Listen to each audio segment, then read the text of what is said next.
Narito ang buong kaganapan sa Father's Day sa pamilya Dantes, na kung saan makikita natin ang lambingan ng Dongyan. Yan ang ating chika natin today.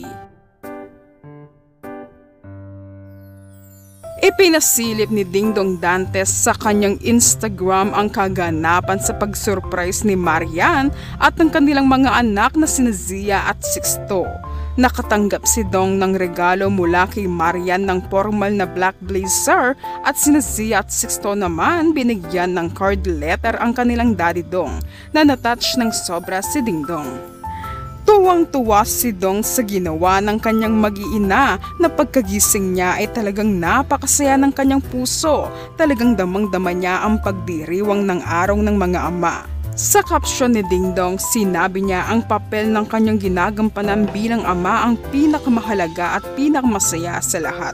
At ito'y hindi ayon sa script kundi ayon sa puso. Samantala sa tahanan ng Casa Dantes ay nagkaroon sila ng masayang selebrasyon na kumpleto ang pamilya Dantes. Nagkasiyahan sila at nagkaroon ng kantahan na makikita nga si Dingdong Dantes ay enjoy na enjoy itong kumakanta. Baby, don't you cry, 'cause you'll be in my heart. Yes, you'll be. Very proud dad naman si Dong nang kumanta si Zia. Binida ni Dong sa kanyang IG story ang napakagandang boses ng kanyang anak na maraming natuwa ng mga netizens sa pagkanta ni Zia. The best na regalo ito para kay Dong na kantahan siya ng kanyang anak sa araw ng mga tatay. If you have a minute, why don't we go talk about it somewhere only we know. This could be the end of everything, so why don't we go. Huling-huli sa kamera naman ang Dongyan, ang kanilang matamis na lambingan.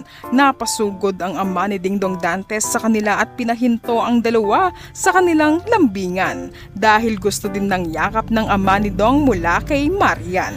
Ganito kabait na daughter-in-law si Marian sa kanyang mga biyenan kaya gustong-gusto siya at paborito siyang manugang.